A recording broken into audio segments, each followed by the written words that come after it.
बिहार और मिथिलांचल की हर खबर देखने के लिए यूट्यूब चैनल सर्च करें, सब्सक्राइब करें और बेल आइकन दबाएं।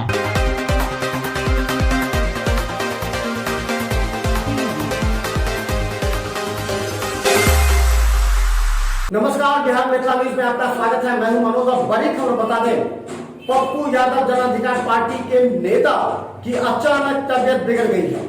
दरभंगा डीएमसीएच के मेडिसिन आईसीयू में इलाजरत पप्पू यादव पर एक आपराधिक मामला के तहत वो जेल में ही है और इलाज करा रहे हैं दरभंगा डीएमसीएच में। और बता दें, विगत 2 माह से पप्पू यादव का इलाज दरभंगा डीएमसीएच में हो रहा है। जन अधिकार पार्टी के नेता लगातार सड़कों पर उतरकर रिहाई की मांग कर रहे हैं, लेकिन अचानक आज उनकी तबियत बिगड़ गई है।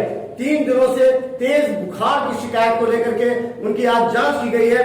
जांच के बाद उन्हें अल्ट्रासाउंड किया गया, तो अल्ट्रासाउंड में उन्हें पत्थर की शिकायत है, यानी कि स्टोन को लेकर के अब डॉक्टर डीएमसीएच के इस पर विचार करने लगे हैं। जाप सुप्रीमो पप्पू यादव की तबियत अचानक खराब हो गई। लगातार 3 दिनों से बुखार होने के कारण अल्ट्रासाउंड कराई गई। जांच रिपोर्ट में पप्पू यादव की किडनी के बगल में स्टोन होने के कारण इन्फेक्शन हो गया है, जिसकी वजह से इनकी तबियत बीती रात से ही खराब हो रही थी।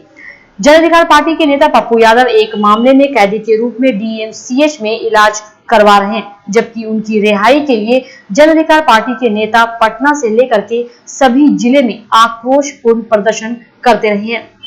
हालांकि डीएमसीएच के अधीक्षक अपनी पूरी निगरानी में पप्पू यादव की पूरी तरह से इलाज मेडिसिन के आईसीयू में करवा रहे हैं। सूत्रों की माने तो पप्पू यादव को और भी कई बीमारी का इलाज चल रहा है, लेकिन विगत 3 दिनों से अचानक बुखार आने से जब अल्ट्रासाउंड की गई तो पत्थर पाया गया। पत्थर पाए जाने की खबर से जन अधिकार पार्टी के कार्यकर्ताओं में निराशा फैल गई।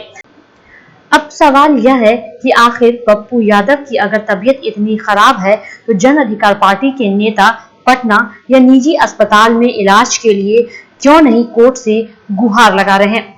सवाल यह भी है कि आखिर किस राजनीति के तहत जन अधिकार पार्टी के नेता पप्पू यादव को दरभंगा डीएमसीएच में रखा जा रहा है, जबकि उनकी तबीयत खराब होने को लेकर के दिल्ली एम्स भी उन्हें रेफर किया जा सकता है। लेकिन बता दें, पप्पू यादव की अचानक तबीयत खराब हो गई और लोग काफी परेशान है। जन अधिकार पार्टी के कार्यकर्ता डीएमसीएच में कैंप कर रहे हैं। अचानक तबीयत खराब हो जाने के बाद पप्पू यादव को किया जा सकता है रेफर पटना या दिल्ली। इस बात को लेकर के डीएमसीएच में चर्चा जारी है। क्या होगा पप्पू यादव का? पप्पू यादव की अचानक तबीयत खराब हो गई, उन्हें डीएमसीएच के मेडिसिन आईसीयू से सीधा अल्ट्रासाउंड विभाग ले जाया जा रहा है। ले जाने के बाद उनका जांच हुआ, जांच के बाद स्टोन की सूचना डॉक्टरों ने अधीक्षक को दी है। तो हम बता दें, पप्पू यादव की तबीयत अचानक बिगड़ गई है।